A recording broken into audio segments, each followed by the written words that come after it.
कौन कहता है आसमान में सुराख नहीं हो सकता, तबीयत से एक पत्थर तो उछालो यारो। हेलो डियर फ्रेंड्स, मैं हूं आपका अपना डॉक्टर श्रीकांत वर्मा। तो इस सीबीआई 19 बुलेट ट्रेन एनालिसिस में हम देखने जा रहे हैं अपने बायोकेमिस्ट्री पार्ट को। याद रखिए दोस्तों, ये है हमारा पीवाईक्यू पीवाईटी का बुलेट ट्रेन एनालिसिस सेशन, जिसमें हमको think out of the box करना है। यस, हम एक एग्जामिनर की तरह सोच रहे हैं कि इंडिया में, वर्ल्ड में कौन कौन सी कॉमन बीमारियां हैं, कौन कौन से कॉमन कंडीशन है जो आने वाले डॉक्टर्स को पता होना ही चाहिए। तो उसके हिसाब से हम क्वेश्चन रखेंगे, और ये वही क्वेश्चन है जिसके इर्द गिर्द 60 to 80% क्वेश्चन घूमते हैं। अगर हम सिली मिस्टेक ना करें, प्रॉपर फोकस करें क्वेश्चन पेपर के ऊपर, एमसीक्यू की प्रैक्टिस बार बार करें, और इन सारी चीजों को ध्यान में रखते हुए बिल्कुल सिली मिस्टेक तो करें ही नहीं, तो डेफिनेटली हम एग्जाम को क्रैक करेंगे। यही हमारा थीम है। तो चलिए दोस्तों, बायोकेमिस्ट्री का सेशन स्टार्ट करते हैं। यस, एफएमजी जुलाई 2024 से। तो देखिए क्वेश्चन, पहला टॉपिक क्या है? Which of the following two monosaccharides are constitute of the lactulose? कहने का मतलब yes, carbohydrate classification, their use. Yes, protein amino acid classification, their use, और इसके साथ में lipid fat classification, their use. बिल्कुल यहां से क्वेश्चन आता ही है। इस क्वेश्चन का आंसर था गैलेक्टोज एंड फ्रक्टोज। यस, ये आपका टॉपिक है। नेक्स्ट, अगला क्वेश्चन आया हुआ है आपका HGPRT एंजाइम डेफिशिएंसी, क्योंकि ये लेश-निहान सिंड्रोम, ये गाउट के साथ रिलेटेड है। Again very very important and expected topic, ये बाउंसर नहीं है। Okay, so you can C history of the biting his lips and fingers, clear है। Also you can see the different symptoms. Can you see there is a hyperuricemia? Okay sir, so this is the our topic. ये हमेशा आता है, pharma में integrate होता है, medicine में integrate होता है, रेडियोलॉजी में इंटीग्रेट होता है। Next, Zellweger syndrome is due to defect in the biogenesis of peroxisomes. याद रखेंगे बेटा कि बायोकेमिस्ट्री एक बहुत प्यारा सब्जेक्ट है, जिसमें 10 में से 5 क्वेश्चन विटामिन के ऊपर आ रहे हैं, और 3 क्वेश्चन जो है वो मेटाबॉलिक डिसऑर्डर के ऊपर से आ रहे हैं, 2 बाउंसर होते हैं। तो कम से कम 8 क्वेश्चन आप आराम से यहां क्रैक कर सकते हैं। तो ये आपका सिंड्रोम है। नेक्स्ट, आप यहां पर देख रहे हैं अगला बहुत ज्यादा रिपीट हुआ condition. Next question you can see there is the diarrhoea pellagra like photosensitive skin eruption. Yes, इससे क्लियर है कि ये हमारा विटामिन B3 की डेफिशिएंसी है, और इसी के जैसा मिमिक करने वाला डिसीज कौन सा है? Hartnup disease. So remember this is also not the bouncer question, ये एक्सपेक्टेड है। Pellagra, 3D, 4D, Hartnup disease. Yes, vitamin B3 deficiency, niacin deficiency हमेशा से आता रहा था, आता रहा है, और आता रहेगा। Very important expected question. Next, can you see there is a question, infant demonstrate lethargy, vomiting and conversion after few session of the breast feeding, the patient was diagnosed with the hyperammonemia type 1, which of the following statement is the enzyme deficient in this condition? तो carbamoyl phosphate synthetase enzyme, ये कुछ और नहीं है, ये हमारा urea cycle से related disease के बारे में बात कर रहा है। Again it is very very important cycle and the clinical part. Okay, next come you can see which of the following molecular analysis method is used to detect monkeypox virus? तो RT-PCR। तो RT-PCR maximum आप जब देखेंगे viral analysis, तो उसके लिए हम PCR को यूज करते हैं। तो ये हमारा माइक्रोबायोलॉजी इंटीग्रेशन, यस, ये हमारा बायोकेमिस्ट्री इंटीग्रेशन, और मेडिसिन में भी आप इसको यूज कर सकते हैं। जैसे ही ये आपका डायग्राम दिखा, यस, ये कुछ और नहीं है, कैसल्स नेकनेस है, मींस ये क्या है? पेलाग्रा है, ये हर्टनअप डिसीज को इंडिकेट करता है। You can see there is the rash around his neck, तो इसमें मेन क्लू पॉइंट आपका यही है। Yes, this is our deficiency of the vitamin B3 जो है वो निकोटिनामाइड बनाने में मदद करता है। ओके सर, तो इसलिए निकोटिनामाइड अगर आप इस पेशेंट को देते हैं, एक तरीके से विटामिन B3 सप्लीमेंट दे रहे हैं, तो इसका ट्रीटमेंट आप पाएंगे। Next question number part, this is our again berry, yes, यानी कि ये विटामिन B1 की डेफिशिएंसी को शो कर रहा है। फिर से विटामिन टॉपिक आपके एग्जाम में आता ही आता है। Can you see the patient is chronic alcoholic, और क्रोनिक एल्कोहलिज्म के केस में विटामिन B की डेफिशिएंसी, विटामिन B1 की डेफिशिएंसी बहुत कॉमन है।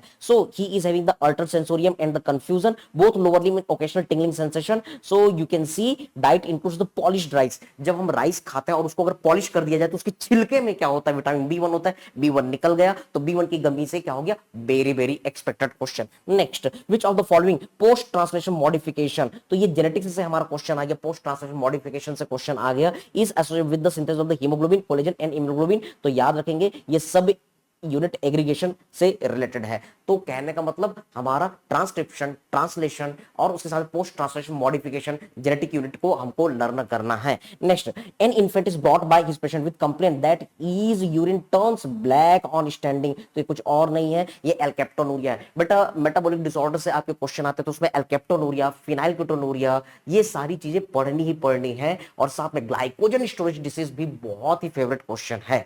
Now come to the next, match of the following genetic diseases, genetic disorder, these are integrated with the your biochemistry as well as you can say the part of the pathology or as well as you can say the medicine। और साथ में मैं आपको बता दूं with anatomy also। First MBBS में genetics जो होता है शुरुआत कहां से होती है, एनाटॉमी से, लेकिन जब हम पीजी की तैयारी करते हैं तो उस समय ये पार्ट टोटली एनाटॉमी से हटा दिया जाता है। ओके, हम अभी बायोकेमिस्ट्री और पैथोलॉजी में इसको देखते हैं। सो this is our genetic disorder. तो यहां पर आप मैच द करेक्ट सीक्वेंस इसकी बात करते हैं तो यहां पर आप देख रहे हैं हंटिंगटन डिसीज, मायोटोनिक डिस्ट्रॉफी का, फ्रेडरिक एस्ट्रेक्सिया और फ्रेजाइल एक्स। तो इसमें से बेटा एक चीज जरूर याद रखना कि हंटिंगटन डिसीज जो होता है इसमें आपका रिपीटेशन होता है। हंटिंगटन जो रहता है वो आपका होता है sir that Huntington is our CAG, काग, काग यानी कौवा। तो कौवे का हमको क्या करना है, हंट करना है, कौवे का शिकार करना है, ऐसा आप याद रख सकते हैं। CAG काग, काग का हंट करना है। ओके सर, फ्रेडरिक जो है वो गाना गाता है, फ्रेडरिक गा।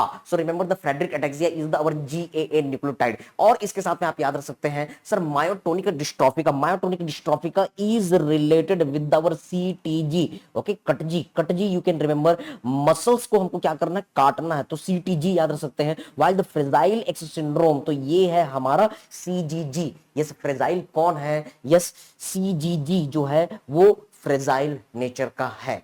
इस तरीके से जो आपका सीक्वेंस था वो CDBA का हुआ। यहां पर एक चार्ट का हम रिवीजन करते हैं, fragile X syndrome, CGG, mental retardation, large ear, jaw and macro orchidism in the males, ये सिम्टम्स मेन पाए जाते हैं। मायोटोनिक डिस्ट्रॉफी का क्रोमोसोम 19 CTG के साथ रिलेटेड है। Yes, muscle tone, muscle loss, cardiac arrhythmia, cataract and endocrinopathy are related. Next we are looking the Huntington disease जो कि काग CAG के कारण है। So there is a choreoathetosis, cognitive and affective dysfunction, स्पाइनोसेलुलर ataxia type 1 CAG, तो ये CAG का involvement है। प्रोग्रेसिव एटेक्सिया, डिसआर्थरिया एंड डिस्मेट्रिया, और इसके साथ फ्रेडरिक एटेक्सिया, गा, इसमें गा, गाना से गा याद रख सकते हैं, progressive ataxia, dysarthria and the hypertrophic cardiomyopathy, ये चीजें देखने के लिए मिलती है। Which of the following processes is mediated by the CRISPR Cas9 technology, तो ये है जीन एडिटिंग। यस, तो बेटा याद रखेंगे कि जेनेटिक पार्ट्स को भी हमको कवर करना है। Next, a 3 month old baby presented with a failure to thrive and delayed milestone. Yes, ये अब हमारा PDA के साथ इंटीग्रेट हो रहा है। On examination they have elevated transaminase and mild hypotonia without any organomegaly. Yes, ophthalmological examination shows the cherry red spot in the macula. What is your diagnosis, तो ये हमारा T-Sachs डिसीज। तो इस तरीके से हमारा एनालिसिस कहता है कि T-Sachs disease, the Niemann Pick disease, ऐसे कई सारे न्यूरो डिजेनरेटिव डिसऑर्डर हैं, मेटाबॉलिक डिसऑर्डर हैं, यहां से क्वेश्चन आपके आते हैं। So you have to focus for this all. Next, which of the following enzyme is responsible for the respiratory burst in the neutrophil. So this is integration with the our pathology. Answer है NADPH oxidase system, very very important for the our immunity. Next, what is the mechanism of action of the methotrexate. This is the integration with the pharmacology, medicine. The methotrexate is very important, our anti cancer drug. Yes, it is responsible for the inhibition of the DHFR, ये डाइहाइड्रोफोलेट reductase enzyme का inhibitor है। इसीलिए जब भी आप methotrexate देते हैं तो आपको ल्यूकोवोरिन या फिर यस ल्यूकोवोरिन फैक्टर, सिट्रोवोरम फैक्टर देना ही पड़ता है। सो remember this methotrexate, very important. Next, a 30-year-old patient was brought to the emergency room by his relatives in a stage of the agitation, impairment, judgment and our combativeness. His spot blood sugar, blood glucose level was the 45 milligram per deciliter. Yesterday the patient went to the gym directly after work, following which he attended party where he only consumed alcoholic beverage। तो फिर से आपका alcoholism के ऊपर खूब सारे question आए हुए हैं, अल्कोहलिज्म के ऊपर। Get ready for the alcoholism. Okay, which of the following is likely cause of the hypoglycemia in this patient? Answer is the alcohol inhibit the gluconeogenesis। Remember बेटा, alcoholism is very important. It is causing the cirrhosis, due to the cirrhosis the portal hypertension and the many conditions। So this alcoholism is important for the medicine, for the surgery, for the patho, for the different kind of the other subject as well as the biochemistry।